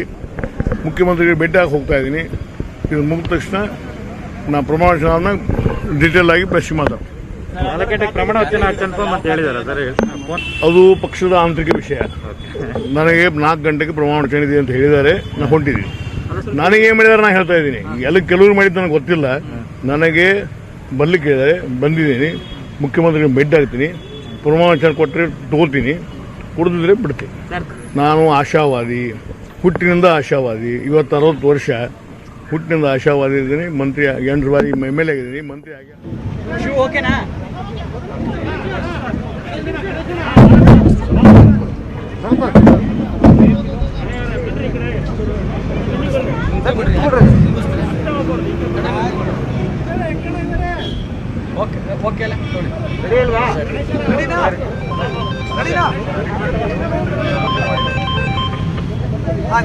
ಇವತ್ತು ಸಾಯಂಕಾಲ 4 ಗಂಟೆಗೆ ನಡೆದಿರುವಂಥ ಮಂತ್ರಿಮಂಡಲದ ವಿಸ್ತರಣೆ ಸಂದರ್ಭದಲ್ಲಿ ನನ್ನನ್ನು ಸಹಿತ ಕ್ಯಾಬಿನೆಟ್ ದರ್ಜೆಗೆ ಸಚಿವನನ್ನಾಗಿ ಮಾಡಿದ್ದರ ಸಲುವಾಗಿ ಸಮಾಜದ ವತಿಯಿಂದ ಮತ್ತು ವೈಯಕ್ತಿಕವಾಗಿ ಸನ್ಮಾನ್ಯ ಮುಖ್ಯಮಂತ್ರಿಗಳಿಗೆ, ಪರಿವಾರದ ಹಿರಿಯರಿಗೆ, ಕೇಂದ್ರದ ನಾಯಕರಿಗೆ ನಾನು ಧನ್ಯವಾದಗಳನ್ನು ಮೊಟ್ಟಮೊದಲಿಗೆ ಹೇಳಕ್ಕೆ ಇಚ್ಛೆ ಪಡ್ತಾ ಇದ್ದೀನಿ. ಇದರ ಜೊತೆಗೆ 80 ಲಕ್ಷ ಜನ ಇರುವಂಥ ಈ ಪಂಚಮಸಾಲಿ ಸಮಾಜ ಇವತ್ತು ಕೂಡಲ ಸಂಗಮದ ಪೀಠದ ಅಧ್ಯಕ್ಷರಾಗಿರುವಂಥ ಶ್ರೀ ಬಸವ ಮೃತ್ಯುಂಜಯ ಸ್ವಾಮೀಜಿಯವರು ನಾಳೆ 14ನೇ ತಾರೀಕಿನಿಂದ ಪಾದಯಾತ್ರೆಯನ್ನು ಹಮ್ಮಿಕೊಂಡಿದ್ದರು. ಲಿಂಗಾಯತ್ ಪಂಚಮಸಾಲಿ ಸಮಾಜಕ್ಕೆ 2A ಒದಗಿಸಿಕೊಡ್ಬೇಕು ಅನ್ನುವಂಥ ಅವರ ಪ್ರಮುಖ ಬೇಡಿಕೆಯಾಗಿದೆ. ಈ ಲಿಂಗಾಯತ್ ಪಂಚಮಸಾಲಿ ಸಮಾಜ ಕೃಷಿಯನ್ನೇ ಅವಲಂಬನ ಮಾಡಿ ಕೃಷಿಯ ಮೂಲಕವೇ ಬದುಕ್ತಾ ಇರುವಂಥ ಹಿನ್ನೆಲೆಯುಳ್ಳ ಸಾಕಷ್ಟು ಜನರು ಇದರ ಅತ್ಯಂತ ಕಡುಬಿಡೋರಾಗಿದ್ದು, ಸರಿಯಾಗಿ ಮಳೆ ಆದಾಗ ಒಳ್ಳೆಯ ಬೆಳೆ ಬಂದಾಗ ಆ ಬೆಳೆಗಳಿಗೆ ಒಳ್ಳೆಯ ಬೆಲೆ ಇರುವುದಿಲ್ಲ. ಮಳೆ ಆಗದಿದ್ದಾಗ ಕಡಿಮೆ ಬೆಳೆಗಳು ಬಂದಾಗ ಬೆಲೆ ಇರ್ತಾ ಇದೆ. ಹೀಗಾಗಿ ಸಾಕಷ್ಟು ರೈತರು ಸಂಕಷ್ಟದಲ್ಲಿರುವಂಥ ಹಿನ್ನೆಲೆಯಲ್ಲಿ ಕಳೆದ 30 ವರ್ಷಗಳಿಂದ ಇದನ್ನು ಬೇಡಿಕೆಯನ್ನು ಸಮಾಜದ ಜನರು, ಹಿರಿಯರು ಮತ್ತು ಸ್ವಾಮೀಜಿಯವರು ಸರ್ಕಾರಕ್ಕೆ ಮನವಿ ಸಲ್ಲಿಸಿದರು. ಆಮೇಲೆ ಈ ಲಿಂಗಾಯತ್ ಪಂಚಮಸಾಲಿ ಯಾವುದೇ ಜಾತಿ ಕಾಲಂದಲ್ಲಿ ಇರದೇ ಇರೋದ್ರಿಂದ 2008ರಿಂದ 13ರಲ್ಲಿ ನಮ್ಮ ಸರ್ಕಾರ ಇದ್ದಾಗ ಸನ್ಮಾನ್ಯ ಮುಖ್ಯಮಂತ್ರಿಗಳು ಒಂದು ಸಬ್ ಕಮಿಟಿಯನ್ನು ಮಾಡಿ ಅದರಲ್ಲಿ ನಾರಾಯಣ ಸ್ವಾಮಿ ಅವರು, ನಾನು, ಬೊಮ್ಮಾಯಿಯವರು, ಉದಾಸಿ ಅವರು ಸೇರಿ ಅದನ್ನು 2Aಗೆ ತರಬೇಕನ್ನುವಂಥ ಪ್ರಯತ್ನ ಆ ದಿವಸದಲ್ಲಿ ನಡೆದಿತ್ತು. ನಂತರ ಅದನ್ನು 3Bದಲ್ಲಿ ಆ ಹೆಸರಿನ ಜಾತಿ ಕಾಲಂದಲ್ಲಿ 3B ಬರಲಿಕ್ಕೆ ಮೂಲ ಅನುಕೂಲತೆಯನ್ನು ಮಾಡಿಕೊಟ್ಟಿರುವಂಥವ್ರು ಸನ್ಮಾನ್ಯ BS ಯಡಿಯೂರಪ್ಪನವರು ನಮ್ಮ ಮುಖ್ಯಮಂತ್ರಿಗಳು. ಈಗ ನಾನು ಈಗ ತಾನೇ ಸನ್ಮಾನ್ಯ ಮುಖ್ಯಮಂತ್ರಿಗಳು ಮತ್ತು ಕೂಡಲ ಸಂಗಮದ ಸ್ವಾಮೀಜಿಯವ್ರ ಜೊತೆಗೆ ದೂರವಾಣಿಗಳ ಮುಖಾಂತರ ಮಾತಾಡಿ ಅವ್ರ ಸಮಸ್ಯೆಗಳನ್ನು ಎಲ್ಲ ಆಲಿಸಿ ಅವರು ಮುಂಬರುವಂಥ ದಿವಸದಲ್ಲಿ ಅದಕ್ಕೆಲ್ಲ ರೀತಿಯಿಂದ ಸಾಧಕ ಬಾಧಕಗಳನ್ನು ವಿಚಾರ ಮಾಡಿ ನಿಶ್ಚಿತವಾಗಿಯೂ ನಾವೊಂದು ಅನುಕೂಲತೆಯನ್ನು ಮಾಡಿಕೊಡ್ತೀನಿ ಅನ್ನೋಂಥ ಭರವಸೆಯನ್ನು ಸ್ವಾಮೀಜಿಯವರಿಗೆ ಕೊಟ್ಟಿರುವಂಥ ಹಿನ್ನೆಲೆಯಲ್ಲಿ ನಾಳೆ ಪಾದಯಾತ್ರೆಯನ್ನು ಮಾಡ್ತಾ ಇರುವಂಥದ್ದನ್ನು ಕೈ ಬಿಡಬೇಕು ಅನ್ನುವಂಥ ಒಂದು ಮನವಿಯನ್ನು ಮಾಡಿದ್ದಾರೆ. ಆ ಮನವಿಗೆ ಸ್ಪಂದಿಸಿ ಅದನ್ನು ಮಾಡಿಕೊಡ್ಲಿಕ್ಕೆ ಸಮಯಾವಕಾಶವನ್ನು ಸ್ವಾಮೀಜಿಯವರು ಸನ್ಮಾನ್ಯ ಮುಖ್ಯಮಂತ್ರಿಗಳಿಗೆ ಕೊಟ್ಟಿರೋದ್ರಿಂದ ನಾನು ಸ್ವಾಮೀಜಿಯವರಿಗೂ ಸಹಿತ ನಾನು ಅಭಿನಂದನೆಗಳನ್ನು ಸಲ್ಲಿಸ್ತೇನೆ ಮತ್ತು ಇಡೀ ಸಮಾಜದ ಪರವಾಗಿ ಗೌರವಾನ್ವಿತ ಮುಖ್ಯಮಂತ್ರಿಗಳು ಸಹಿತ ನಾನು ಧನ್ಯವಾದಗಳನ್ನು ಹೇಳ್ತೇನೆ. ಕಷ್ಟದಲ್ಲಿರುವಂಥ ಈ ಸಮಾಜವನ್ನು 2Aಗೆ ತರಬೇಕು ಅಂತೇಳಿ ನಾನು ವಿನಂತಿಯನ್ನು ಮಾಡ್ತೇನೆ. ಇಲ್ಲ, ಪಾದಯಾತ್ರೆಯನ್ನು ಕೈ ಬಿಡಲಿಕ್ಕೆ CM ಅವರು ಮುಖ್ಯಮಂತ್ರಿಗಳು ಮನವಿಯನ್ನು ಮಾಡಿದ್ದಾರೆ. ಆ ಹಿನ್ನೆಲೆಯಲ್ಲಿ ಸ್ವಾಮೀಜಿಯವರು ಕೈ ಬಿಡುವಂಥದ್ದಕ್ಕೆ ಒಪ್ಪಿಗೆಯನ್ನು ಸೂಚಿಸಿದ್ದಾರೆ. ಸರ್, ಕಡೆಗಳಿಗೆನಲ್ಲಿ ನಿಮ್ಮ ಹೆಸರು ಕ್ಯಾಬಿನೆಟ್ಗೆ ಇವಾಗ ಸೇರ್ಪಡೆ ಆಗಿರುವಂಥದ್ದು, ಇದ್ರ ಬಗ್ಗೆ ಏನು ನಿಮಗೆ ಯಾವ ಥರ ಕ್ಲೂ ನೋಡಿ, ನಾನು ಭಾರತೀಯ ಜನತಾ ಪಾರ್ಟಿಯ ಒಬ್ಬ ಸಾಮಾನ್ಯ ಕಾರ್ಯಕರ್ತ. ಕಳೆದ 30 ವರ್ಷಗಳಿಂದ ನಾನು ಭಾರತೀಯ ಜನತಾ ಪಾರ್ಟಿಯಲ್ಲಿ ಇದ್ದೇನೆ. ಯಾವುದೇ ಬೇರೆ ಪಕ್ಷದಲ್ಲಿ ಹೋಗೋದಾಗಲಿ ಅಥವಾ ಒಂದು ತತ್ವ ಸಿದ್ಧಾಂತಗಳ ಅಡಿಯಲ್ಲಿ ಸನ್ಮಾನ್ಯ ಹಿಂದಿನ ಪ್ರಧಾನಮಂತ್ರಿಗಳಾಗಿರುವಂಥ ಅಟಲ್ ಬಿಹಾರಿ ವಾಜಪೇಯಿ ಅವರು, ಅಡ್ವಾಣಿ ಅವರು ಮತ್ತು ಅತಿ ಹೆಚ್ಚು ಹಾರ್ಡ್ ವರ್ಕನ್ನು ಮಾಡಿ ದಕ್ಷಿಣ ಭಾರತದಲ್ಲಿ ಮೊದಲನೇ ಬಾರಿಗೆ ಸರ್ಕಾರ ತಂದಿರುವಂಥ ಯಡಿಯೂರಪ್ಪನವರ ಒಂದು ತತ್ವ ಸಿದ್ಧಾಂತದ ಅಡಿಯಲ್ಲಿ ನಾನು ಭಾರತೀಯ ಜನತಾ ಪಾರ್ಟಿಯಲ್ಲಿ ಇದ್ದೇನೆ. ಮಂತ್ರಿ ಕೊಟ್ಟಾಗ ನಾನು ಸಂತೋಷವಾಗಿರೋದು, ಮಂತ್ರಿ ಕೊಡದೇ ಇದ್ದಾಗ ಕಮೆಂಟ್ಸ್ ಮಾಡುವಂಥ ಸ್ವಭಾವ ನಮ್ಮದಲ್ಲ. ನಾಳೆ ದಿವಸ ನಮಗೆ ಯಾವುದೇ ರೀತಿಯಿಂದ MLA ಸೀಟ್ ಕೊಡದೇ ಇದ್ದರೂ ಸಹಿತ ನಾನು ಭಾರತೀಯ ಜನತಾ ಪಾರ್ಟಿ ನಿಷ್ಠಾವಂತ ಕಾರ್ಯಕರ್ತನಾಗಿ ಇರ್ತೀನಿ ಅನ್ನುವಂಥ ಮಾತನ್ನು ನಾನು ಮಂತ್ರಿ ಸಿಗದೇ ಇದ್ದಾಗೂ ಹೇಳಿದ್ದೆ, ಇವತ್ತು ಅದನ್ನೇ ಹೇಳ್ತಾ ಇದ್ದೇನೆ. ನಮ್ಮಲ್ಲಿ ಯಾವುದೂ ವ್ಯತ್ಯಾಸಗಳಾಗಲ್ಲ. ಯಾಕಂದರೆ ನಾವು ಭಾಳ ಫರ್ಮ್ ಇದ್ದೀವಿ. ಈ ದೇಶದ ಸಲುವಾಗಿ ಜಗತ್ತಿನಲ್ಲಿ ಭಾರತದ ಮಾತೆ ನಂಬರ್ 1 ಸ್ಥಾನದಲ್ಲಿ ಇರಬೇಕು. ಅದಕ್ಕೆ ನಮ್ಮ ಅಳಿಲು ಸೇವೆಯನ್ನು ಆಗಬೇಕು. ಅದನ್ನು ಮಾಡಲಿಕ್ಕೆ ನಾವು ಸದಾ ಸಿದ್ಧರಿದ್ದೀವಿ.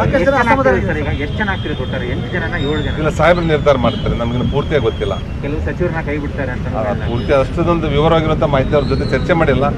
ಉಮೇಶ್ ಕತ್ತಿ ಅವ್ರದ್ದು ನಂದನ್ನು ಇಬ್ಬರು ಒಟ್ಟಿಗೆ ಇದ್ದೀವಿ, ನಿಮ್ಮಿಬ್ಬರು ಮಂತ್ರಿಮಂಡಲದಲ್ಲಿ ತಗೋತೀವಿ ಅನ್ನುವಂಥದ್ದು ಹೇಳಿದ್ದಾರೆ. ಇಬ್ಬರು ವಿಷಯ ನನಗೆ ಗೊತ್ತಿದೆ. ಯತ್ನಾಳ್ ಮತ್ತೆ ನಿಮ್ಮ ನಡುವೆ ಇತ್ತು ಸರ್, ಒಂದೇ ಸಮುದಾಯ ಅನ್ನೋ ಕಾರಣಕ್ಕಾಗಿ ಅವ್ರನ್ನ ತಗೊಳ್ತಿಲ್ಲ. ಅದೇ ಸಮುದಾಯದಲ್ಲಿ ಅವ್ರಿಗೆ ಅವರು ವೈಯಕ್ತಿಕ ಬಸವಣ್ಣ ಪಾಟೀಲ್ ಯತ್ನಾಳ್ ಅವ್ರು ಹಿರಿಯರು. ನಾವು ಇನ್ನೂ ರಾಜಕೀಯಕ್ಕೆ ಬರೋದಕ್ಕಿಂತ ಮೊದಲನೇ ಅವ್ರು ಶಾಸಕರಾಗಿರುವಂಥವ್ರು. ಅವರು ಒಳ್ಳೆಯವರಿದ್ದಾರೆ. ಅವ್ರ ಬಗ್ಗೆ ನಾನು ಏನೂ ಕಮೆಂಟ್ಸ್ ಮಾಡಲಿಕ್ಕೆ ಹೋಗೋದಿಲ್ಲ. ಅದು ಆ ಪರಮಾಧಿಕಾರ ಇರುವಂಥದ್ದು ಮುಖ್ಯಮಂತ್ರಿಗಳಿಗೆ, ಆ ಪ್ರಶ್ನೆ ಮುಖ್ಯಮಂತ್ರಿಗಳು ತಕ್ಕಿದ್ರು ಒಳ್ಳೆಯದು. ದೊಡ್ಡ ಮಟ್ಟದಲ್ಲಿ ಸರ್, ಬೇರೆಯವ್ರ ಬಗ್ಗೆ ನಾನು ಕಮೆಂಟ್ಸ್ ಮಾಡಲಿಕ್ಕೆ ಆಗೋದಿಲ್ಲ. ಈ 2 ಇಯರ್ ಬಗ್ಗೆ ಮತ್ತು ನಾನು ವೈಯಕ್ತಿಕ ಬಗ್ಗೆ ಕೇಳಿದ್ರೆ ನಾನು ಉತ್ತರ ಕೊಡ್ತೇನೆ. ನಿಮ್ಮ ಯಾವ ಆಧಾರದಲ್ಲಿ ಈ ಸಲ ಕೊಟ್ಟಿರೋದು? ಪ್ರಾದೇಶಿಕರ ಅಥವಾ ಜಾತಿವಾರ ಯಾವುದು ಈ ಸಲ ನಿಮಗೆ ಪರಿಗಣಿಸಿರೋದು ಯಾವ ಮಾನದಂಡದಿಂದ? ಸರ್, ನನಗೆ ಯಾವುದೇ ಜಾತಿಯಿಂದ ಆಗಲಿ ಬೇರೆ ಮಾನದಂಡದಿಂದ ಆಗಲಿ ಕೊಟ್ಟಿಲ್ಲ. ನಾನು 2008ರಿಂದ 2013ವರೆಗೆ ಬೃಹತ್ ಕೈಗಾರಿಕಾ ಸಚಿವ ಸ್ಥಾನವನ್ನು ಕೊಟ್ಟಾಗ ಇಡೀ ಜಗತ್ತಿನ ಕರ್ನಾಟಕದ ಕಡೆ ನೋಡೋ ಹಾಗೆ ನಾನು 2 ಗ್ಲೋಬಲ್ ಇನ್ವೆಸ್ಟರ್ಸ್ ಮೀಟ್, ಜಾಗತಿಕ ಬಂಡವಾಳ ಹೂಡಿಕೆದಾರ ಸಮಾವೇಶವನ್ನು ಮಾಡೋದ್ರ ಮುಖಾಂತರ 11 ಲಕ್ಷ ಕೋಟಿ ಒಂದು ಬಂಡವಾಳ ಈ ಕಡೆ ಬರಲಿಕ್ಕೆ MOUಗಳಿಗೆ ನಾವು ಸಹಿ ಮಾಡಿದ್ದೀವಿ. ನಂತರದ ದಿನಗಳಲ್ಲಿ 15 ಲಕ್ಷ ಜನರಿಗೆ ಉದ್ಯೋಗ ಕೊಡುವಂಥದ್ದು ಮತ್ತು 1,15,000 ಎಕರೆ ಕೃಷಿಗೆ ಯೋಗ್ಯವಲ್ಲದಂಥ ಜಮೀನನ್ನು, ಕೈಗಾರಿಕೆಗೆ ಸೂಕ್ತವಾಗಿರುವಂಥ ಜಮೀನನ್ನು ರೈತರಿಂದ ಕನ್ಸೆಂಟ್ ತೊಗೊಂಡು ಅದನ್ನು ಒಂದು ಲ್ಯಾಂಡ್. ನಿನ್ನೆ ಸಾಯಂಕಾಲ ನಾನು ಮಾನ್ಯ ಮುಖ್ಯಮಂತ್ರಿಗಳನ್ನು ಭೇಟಿ ಮಾಡಿದ್ದೆ. ಮುಖ್ಯಮಂತ್ರಿಗಳು ಹೇಳಿದ್ದಾರೆ ಇವತ್ತು 3 ಗಂಟೆಗೆ ರಾಜಭವನಕ್ಕೆ ಬರಲಿಕ್ಕೆ ಹೇಳಿದ್ದಾರೆ.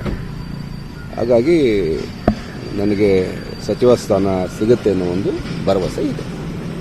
ಅಧಿಕೃತವಾಗಿ ಆಹ್ವಾನ ಬಂದಿದೆ. ಕಳೆದ ಬಾರಿನೇ ನಾನು ಸಚಿವನಾಗಬೇಕಾಗಿತ್ತು. ಹೈಕಮಾಂಡ್ ಕೂಡ ಹಸಿರು ನಿಶಾನೆ ತೋರಿಸಿತ್ತು. ಮಾನ್ಯ ಮುಖ್ಯಮಂತ್ರಿಗಳು ಕೂಡ ಹೇಳಿದರು. ಕೊನೆ ಹಂತದಲ್ಲಿ ನನಗೆ ಅವಕಾಶ ಸಿಕ್ಕಿರಲಿಲ್ಲ. ಈಗ ಹೈಕಮಾಂಡು ಮತ್ತು ಮಾನ್ಯ ಮುಖ್ಯಮಂತ್ರಿಗಳು ಮನಸ್ಸು ಮಾಡಿದ್ದಾರೆ ಅಂತ ಅನಿಸುತ್ತೆ. ಹೇಳಿದ್ದಾರೆ, ಫೋನ್ನಲ್ಲೂ ಹೇಳಿದ್ದಾರೆ, ನಿನ್ನೆ ಭೇಟಿಯಾದಾಗಲೂ ಹೇಳಿದ್ದಾರೆ, ಭರವಸೆ ಕೊಟ್ಟಿದ್ದಾರೆ. 3 ಗಂಟೆಗೆ ಬರಲಿಕ್ಕೆ ಹೇಳಿದ್ದಾರೆ. ನಾನು ಯಾವುದೇ ರೀತಿಯ ಪರ ವಿರೋಧ ಹೇಳಿಕೆಗಳನ್ನು ಹೇಳೋದಿಲ್ಲ, ಕಾಂಟ್ರವರ್ಷಿ ಮಾಡ್ಕೊಳ್ಳೋದಿಲ್ಲ. ಮೊದಲೇ ನನ್ನ ಮಾತುಗಳಂದರೆ ಕಾಂಟ್ರವರ್ಷಿ ಆಗುತ್ತೆ. ಪಕ್ಷದ ಹೈಕಮಾಂಡ್ ನಾನು ಕೊಟ್ಟಿರ್ತಕ್ಕಂಥ ಅವಕಾಶವನ್ನು ನಾನು ಸದುಪಯೋಗಪಡಿಸ್ತೀನಿ. ರಾಜ್ಯಕ್ಕೆ ಒಂದಷ್ಟು ಪರಿಣಾಮಕಾರಿಯಾಗಿ ಕೆಲಸ ಮಾಡ್ತೀನಿ ಅನ್ನೋ ಒಂದು ಭರವಸೆ ಇದೆ. ಹಿಂದೇನೂ ಕೂಡ ನಾನು BJP ಸರ್ಕಾರದಲ್ಲಿ ಸಚಿವನಾಗಿ ಕೆಲಸ ಮಾಡಿದ್ದೀನಿ. ಹಾಗಾಗಿ ನನಗೇನು ಭಾಳ ಇದರಲ್ಲೇನು ವಿಶೇಷತೆ ಅಂತ ಅನಿಸೋದಿಲ್ಲ. ನಾನು ಇದೊಂದು ಜವಾಬ್ದಾರಿ ಸ್ಥಾನ ಅಂತ ಅನ್ಕೋತೀನಿ. ನನಗೆ ಅವಕಾಶ ಸಿಗ್ತದ್ರೆ ಕೆಲಸ. 3 ಗಂಟೆ 50 ನಿಮಿಷಕ್ಕೆ ಸಮಯ ನಿಗದಿಯಾಗಿದೆ. 7 ಜನ ಸಚಿವರಾಗಿ ಅಧಿಕಾರವನ್ನು ಸ್ವೀಕಾರ ಮಾಡ್ತಿದ್ದಾರೆ. ಅದರಲ್ಲಿ MLC ಅಂದರೆ ಪರಿಷತ್ತಿನ ಸದಸ್ಯರಾಗಿರುವಂಥ R ಶಂಕರ್ ಅವ್ರ ಹೆಸರು ಕೂಡ ಇದೆ. R ಶಂಕರ್ ಅವರ ಜೊತೆ ನನ್ನ ಸಹೋದ್ಯೋಗಿ ಹರ್ಷವರ್ಧನ್ ಮಾತಾಡ್ತಿದ್ದಾರೆ. ಏನು ಮಾತಾಡಿದ್ದಾರೆ ಬನ್ನಿ ನೋಡೋಣ. ಇವತ್ತು ಸಚಿವ ಸಂಪುಟ ವಿಸ್ತರಣೆ ಆಗ್ತಾ ಇದೆ. ಈ ಬಗ್ಗೆ ಮಾತಾಡೋಕೆ ನಮ್ಮ ಜೊತೆ ಆರ್ ಶಂಕರ್ ಅವರು ಇದ್ದಾರೆ. ಬನ್ನಿ ಮಾತಾಡೋಣ. ಸರ್, ನಿಮಗೆ ಎಷ್ಟು ಗಂಟೆಗೆ ಕರೆ ಬಂತು? CM ಖುದ್ದು ಕರೆ ಮಾಡಿದ್ರೆ? ಸಂಜೆ ಸುಮಾರು 8:15 ನಿನ್ನೆ ರಾತ್ರಿ ಅಲ್ಲಿಂದ ಮಾಹಿತಿ ತಗೊಂಡಿದ್ದಾರೆ. ಇನ್ನೇನು ಪಟ್ಟಿ ಬಿಡುಗಡೆ ಮಧ್ಯಾಹ್ನ ಮಾಡ್ತೀನಿ ಅಂತಂದ್ರೆ ಮಾಡ್ತಾರೆ ಅಂತಕ್ಕಂಥ ವಿಶ್ವಾಸ ಇದೆ. ಅಂದರೆ ಅಫಿಷಿಯಲ್ ಆಗಿ ನಿಮ್ಮ ಹೆಸರು ಇನ್ನೂ ಹೇಳಿಲ್ಲ ಅಥವಾ? ಅವರೇ ಹೇಳಿದಾರಲ್ಲ, ಮಾಧ್ಯಮದಲ್ಲಿ ತಾವೇ ತೋರಿಸ್ತಾ ಇದ್ರು ಮಧ್ಯಾಹ್ನ 12 ಗಂಟೆಗೆ ಪಟ್ಟಿ ಬಿಡುಗಡೆ ಅಂತಕ್ಕಂಥದ್ದು. ಪಟ್ಟಿ ಬಿಡುಗಡೆ ಆಗದೆ ನಾನು ಹೇಳೋದು ಸರಿಯಲ್ಲ. 100 ಮಾನ್ಯ ಮುಖ್ಯಮಂತ್ರಿ ಸಾಕಷ್ಟು ಸರಿ ಹೇಳಿದ್ದಾರೆ. ಅವ್ರ ಮೇಲೆ ವಿಶ್ವಾಸ ಇದೆ, ಮಾಡ್ತಾರೆ. ಹಾಂ ಸರ್, ಯಾವ ಖಾತೆ ಕೊಟ್ಟರೆ ನಾನು ಸಮರ್ಥವಾಗಿ ಮಾಡ್ತೀನಿ ಅನ್ನೋ ಥರ ಏನಾದರೂ ನಿಮಗೆ ಇದೆಯಾ? ಈಗ ನಾವು ಖಾತೆ ಮಾನ್ಯ ಮುಖ್ಯಮಂತ್ರಿಗಳಿದ್ರು ಹೇಳಿರ್ತಕ್ಕಂಥದ್ದು, ನೀನು ಒಳ್ಳೆ ಖಾತೆ ಕೊಡ್ತೀನಿ ಅಂತಕ್ಕಂಥದ್ದು. ಇನ್ನೂ ಆಗಲಿ, ಈಗ ಮಂತ್ರಿಮಂಡಲ ಆದಮೇಲೆ ಖಾತೆ ಅಂತಕ್ಕಂಥದ್ದು ಅವರು ಏನು ಒಳ್ಳೆ ಖಾತೆ ಕೊಡ್ತಾರೋ ಅದನ್ನು ಮಾಡ್ತೀನಿ ನಾನು. ಸರ್, ಈಗ ಸಚಿವ ಸ್ಥಾನ ಸಿಗ್ತಾ ಇದೆ, ಹೇಗನ್ನಿಸ್ತಾ ಇದೆ? ಈಗ ನಾವು ಭಾಳಷ್ಟು ಸರಿ ಹೇಳಿದ್ದೀನಿ, 2 ಬಾರಿ ಮಂತ್ರಿ ಇದ್ದವನು. ಯಾಕೆ ಈ ನಮ್ಮ ತಾಲೂಕಿನ ಜನರ ಆಶೀರ್ವಾದದಿಂದ ತಾಲೂಕಿಗೆ ಇವತ್ತು ಒಳ್ಳೆಯದಾಗಬೇಕು, ಮತ್ತು ನಾನು ಕೊಡ್ತಕ್ಕಂಥ ಖಾತೆಯಲ್ಲಿ ಉತ್ತಮ ಕೆಲಸ ಮಾಡಬೇಕು. ಇದು ನನ್ನ ಉದ್ದೇಶ. ಖುಷಿ ಅನ್ನೋದಕ್ಕಿಂತ ಹೆಚ್ಚಾಗಿ ಈಗಾಗಲೇ ಸಾಕಷ್ಟು ನಾವು ಸಮಯ 2.5 ವರ್ಷ ಆಗ್ಬಿಟ್ಟಿದೆ. ಕೇವಲ 8 ತಿಂಗಳಷ್ಟೇ ನಾನು ಒಂದು ಬಾರಿ 6 ತಿಂಗಳ ಮಂತ್ರಿ ಆಗಿದ್ದೆ, ಇನ್ನೊಂದು ಬಾರಿ ಕೇವಲ 15-20 ದಿವಸ ಇದ್ದೆ. ಅಷ್ಟರಲ್ಲಿ 2 ಬಾರಿ ಇಂಥ ಖಾತೆಗಳಿದ್ದರೂ ಕೂಡ ನಾನು ಬಿಟ್ಟು ಸರ್ಕಾರ ತರಬೇಕು, ನಮ್ಮ ಸಮ್ಮಿಶ್ರ ಸರ್ಕಾರನ ನಾವು ತೆಗೆದು ಕೇಂದ್ರದಲ್ಲಿ ರಾಜ್ಯದಲ್ಲಿ ಒಂದೇ ಸರ್ಕಾರ ಇದ್ದರೆ ರಾಜ್ಯದ ಜನತೆಗೂ ಮತ್ತು ನಮ್ಮ ತಾಲೂಕಿಗೂ ಒಳ್ಳೆ ಕೆಲಸ ಮಾಡ್ಬೋದು ಅಂತಕ್ಕಂಥ ಮಹದಾಸೆಯಿಂದ ನಾವೆಲ್ಲ 17 ಜನ ಶಾಸಕರು ರಾಜೀನಾಮೆ ಕೊಟ್ಟು ಇವತ್ತು ಕೇಂದ್ರದಲ್ಲೂ BJP ಸರ್ಕಾರ ಇದೆ, ರಾಜ್ಯದಲ್ಲೂ BJP ಸರ್ಕಾರ ಇದೆ. ಹಾಗಾಗಿ ಇವತ್ತು ನಿರೀಕ್ಷೆ ಭಾಳಷ್ಟಿದೆ. ಈ ಕೊರೋನಾ ಅಂತಕ್ಕಂಥ ಬಂದ ಮೇಲೆ ಅಭಿವೃದ್ಧಿಗಳು ಭಾಳ ಕುಂಠಿತ ಆಗಿದ್ದವು ಇಡೀ ಪ್ರಪಂಚದಲ್ಲಿ. ಈಗ ಮೊನ್ನೆ ಮುಖ್ಯಮಂತ್ರಿಗಳು ತಡವಾದರೂ ಕೂಡ ಅವರು ಕೊಟ್ಟ ಮಾತಿನಂತೆ ಇವತ್ತು ಏನು ಮಂತ್ರಿಗಳನ್ನ ಮಾಡ್ತಕ್ಕಂಥದ್ದು ಪ್ರಕ್ರಿಯೆಯನ್ನು ತಗೊಂಡಿದ್ದಾರೆ. ಕೇಂದ್ರ ನಾಯಕರು ಕೂಡ ಇದಕ್ಕೆ ಒಪ್ಪಿಗೆ ಕೊಟ್ಟು ಇವತ್ತು ಏನು ಸಂಪುಟ ಪುನರ್ರಚನೆ ಅಥವಾ ವಿಸ್ತರಣೆ ಇವತ್ತು ಸಂಜೆ ಆಗುತ್ತೆ.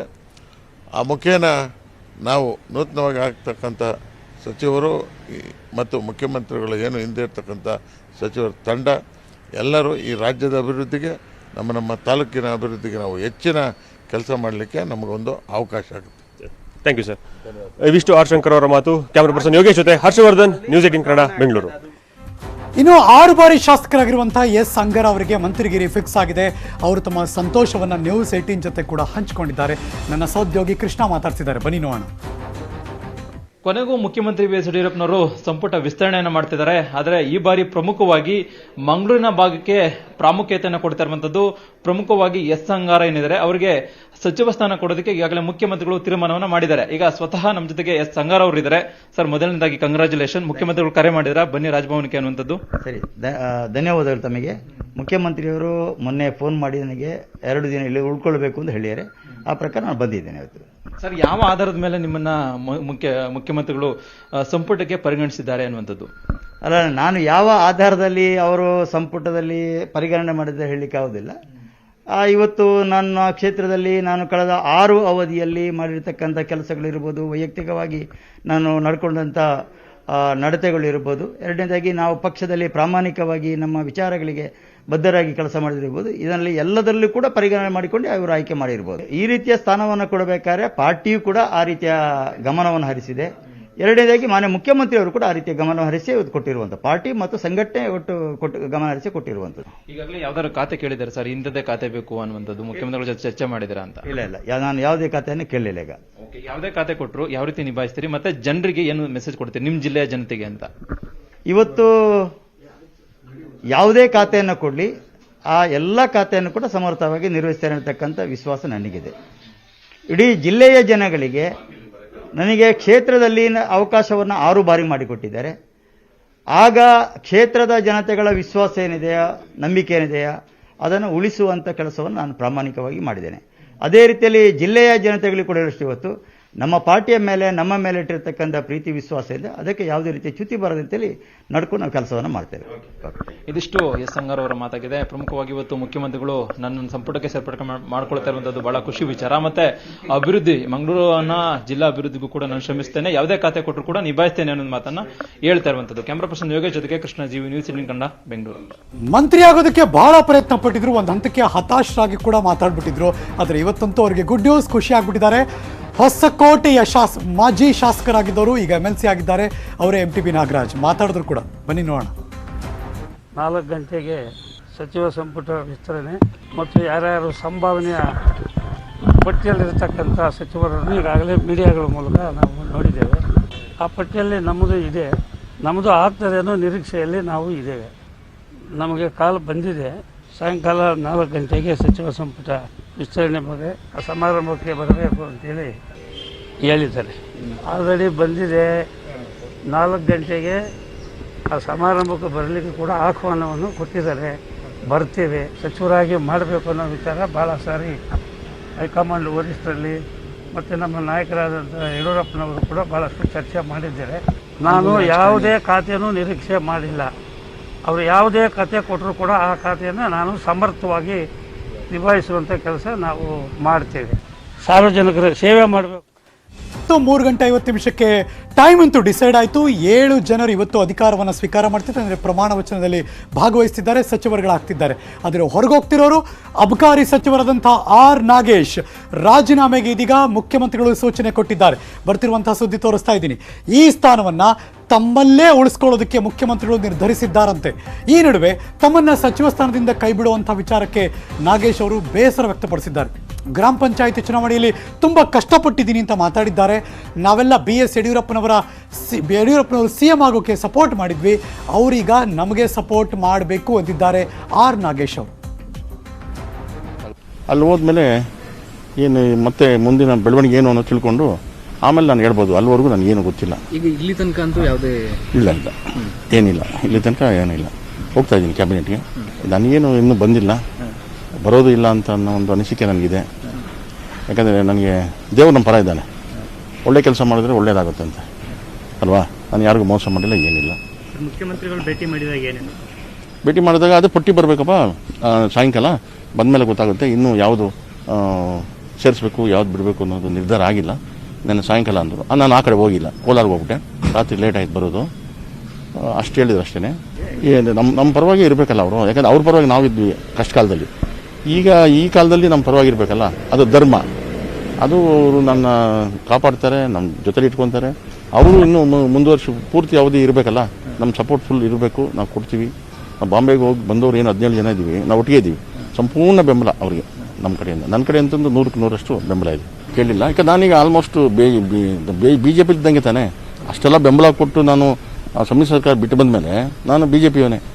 ನಾನು ಈಗ ಪಂಚಾಯತ್ ಎಲೆಕ್ಷನಲ್ಲಿ ಸುಮಾರು ಗೆಲ್ಸ್ಕೊಂಬಂದಿದ್ವಿ. 1000 ಪಂಚಾಯತಿಲಿ ಬರೋಂಗೆ ಮಾಡಿಬಿಟ್ಟಿದ್ವಿ ನಾವು.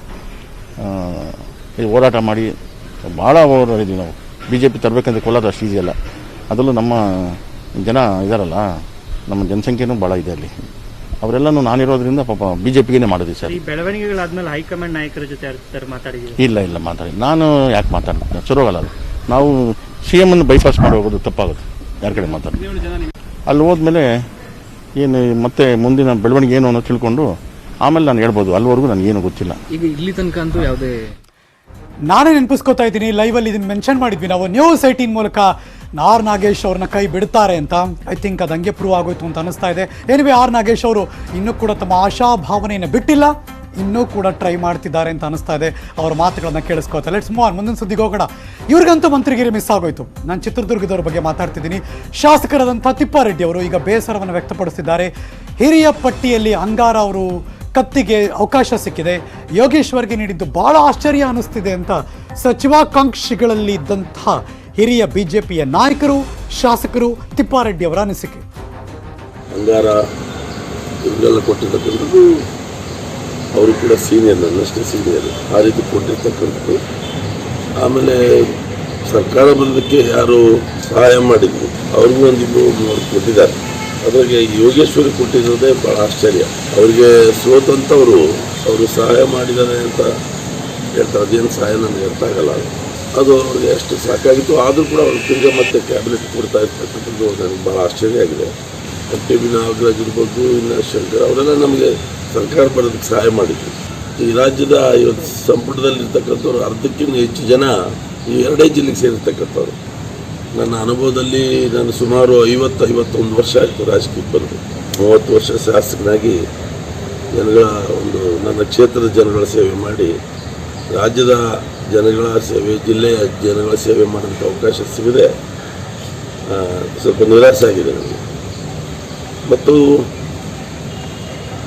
ಈಗ ನಾವು ಇದನ್ನು ಪ್ರಶ್ನೆ ಮಾಡುವಂಥ ಅವಶ್ಯಕತೆ ಬರೋದಿಲ್ಲ. ಯಾಕೆಂದರೆ ಮುಖ್ಯಮಂತ್ರಿಗಳ ಅಧಿಕಾರ ಅದು. ಪ್ರಮಾಣ ವಚನ ಸ್ವೀಕಾರ ಸಮಾರಂಭಕ್ಕಂತೂ ಸಿದ್ಧತೆ ಜೋರಾಗಿ ನಡೀತಾ ಇದೆ. ನಾನು ನೇರವಾಗಿ ರಾಜಭವನಕ್ಕೆ ಕರ್ಕೊಂಡು ಹೋಗ್ತಾ ಇದ್ದೀನಿ.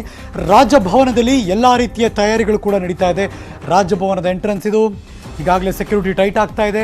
ರಾಜಭವನದ ಸುತ್ತಮುತ್ತ ಭಾರಿ ಬಂದೋಬಸ್ತ್ ಮಾಡ್ತಿದ್ದಾರೆ. ಪೊಲೀಸರಂತೂ ಎಲ್ಲ ಕಡೆ ಬ್ಯಾರಿಕೇಡ್ ಹಾಕಿದ್ರು ಕಂಪ್ಲೀಟಾಗಿ. ಆ ರಸ್ತೆಗಳು ಎದುರುಗಡೆ ಆಲ್ ಇಂಡಿಯಾ ರೇಡಿಯೋ ಇದೆ, ಆ ಕಡೆ ವಿಧಾನಸೌಧ ಇದೆ, ಈ ಕಡೆ ಬಸವೇಶ್ವರ ಸರ್ಕಲ್ಗೆ ಹೋಗುತ್ತೆ.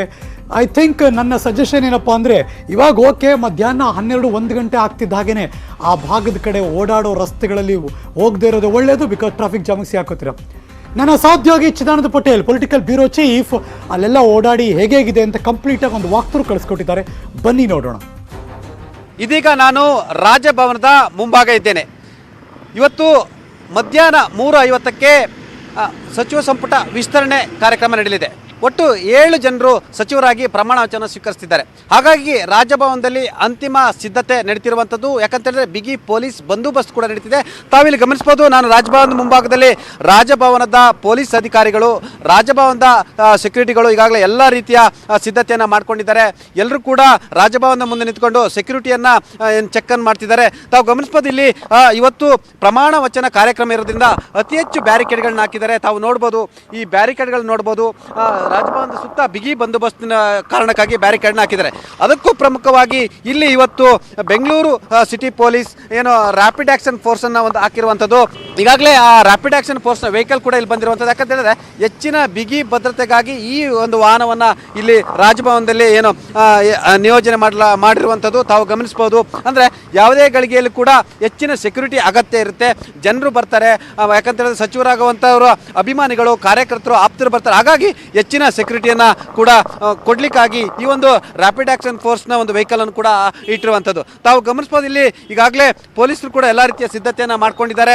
ಇಲ್ಲಿ ಬ್ಯಾರಿಕೇಡ್ಗಳನ್ನು ಹಾಕಿದ್ದಾರೆ. ಇಡೀ ಬ್ಯಾರಿಕೇಡ್ಗಳನ್ನು ಕೂಡ ಎಲ್ಲೂ ಕೂಡ ಇಲ್ಲಿ ಸಾರ್ವಜನಿಕರು ಪ್ರವೇಶ ಮಾಡಬಾರ್ದು ಎಂಬ ಕಾರಣಕ್ಕಾಗಿ ಪೊಲೀಸರು ಬಿಗಿ ಬಂದೋಬಸ್ತನ್ನು ಮಾಡ್ತಿದ್ದಾರೆ. ಇದೀಗ ಎಲ್ಲರೂ ಕೂಡ ಪೊಲೀಸ್ ಅಧಿಕಾರಿಗಳು ಬರ್ತಾ ಇದ್ದಾರೆ. ತಾವು ಗಮನಿಸಬಹುದು ಬ್ಯಾರಿಕೇಡ್ ಎಲ್ಲಿವರೆಗೆ ಹಾಕಿದ್ದಾರೆ ಅಂತೇಳಿ. ಆ ಬ್ಯಾರಿಕೇಡ್ ನಂತರ ಮಾಧ್ಯಮಗಳಿಗೆ ನೇರ ಪ್ರಸಾರಕ್ಕೆ ಅವಕಾಶವನ್ನು ಕೊಟ್ಟಿದ್ದಾರೆ. ಈ ಬಾರಿ ಮಾಧ್ಯಮವನ್ನು ಒಂದಷ್ಟು ರಾಜಭವನದ ರಸ್ತೆಯಿಂದ ಒಂದಷ್ಟು ದೂರ ಅಂತರವನ್ನು ಕಾಪಾಡಿಕೊಳ್ಳಲಿಕ್ಕಾಗಿ ಸೆಕ್ಯೂರಿಟಿ ಕಾರಣಕ್ಕಾಗಿ ಬಹಳಷ್ಟು ದೂರ ಇಟ್ಟಿರುವಂಥದ್ದು. ಒಟ್ಟಾರೆ ಮಧ್ಯಾಹ್ನ 3:50ಕ್ಕೆ ಪದಗ್ರಹಣ ಕಾರ್ಯಕ್ರಮ ಇರೋದ್ರಿಂದ ರಾಜಭವನ ಈಗ ಹೈ ಅಲರ್ಟ್ ಆಗಿರುವಂಥದ್ದು. ಎಲ್ಲ ಬ್ಯಾರಿಕೇಡ್ಗಳು ಹಾಕಿ ಪೊಲೀಸರು ಏನು ಸೆಕ್ಯೂರಿಟಿಗೆ ಎಲ್ಲ ವ್ಯವಸ್ಥೆಯನ್ನು ಮಾಡ್ತಿದ್ದಾರೆ. ತಾವು ಗಮನಿಸಬಹುದು, ಇಲ್ಲೊಂದು ಬೆಂಗಳೂರು CRನ ವೆಹಿಕಲ್ ಕೂಡ ಒಂದು ಈಗ ಹೆಚ್ಚಿನ ಸೆಕ್ಯೂರಿಟಿಗಾಗಿ ಈಗಾಗಲೇ ಈಗ ಬರ್ತಿರುವಂಥದ್ದು. ಒಟ್ಟಾರೆ ಇವತ್ತಿನ ಏನು ಪದಗ್ರಹಣಕ್ಕೆ ಸಂಬಂಧಪಟ್ಟ ಹಾಗೆ ಹೆಚ್ಚಿನ ಸೆಕ್ಯೂರಿಟಿಯನ್ನು ಕೊಡುವಂಥದ್ದು ಮತ್ತು ಎಲ್ಲ ರೀತಿಯ ಸೂಕ್ತ ಬಂದೋಬಸ್ತ್ ವ್ಯವಸ್ಥೆಯನ್ನು ಕೂಡ ಮಾಡಿಕೊಳ್ಳಲಾಗ್ತಿದೆ. ಕ್ಯಾಮ್ರಾ ಪರ್ಸನ್ ಶಿವಪ್ಪ ಜೊತೆ ಚಿದಾನಂದ ಪಟೇಲ್, ನ್ಯೂಸ್.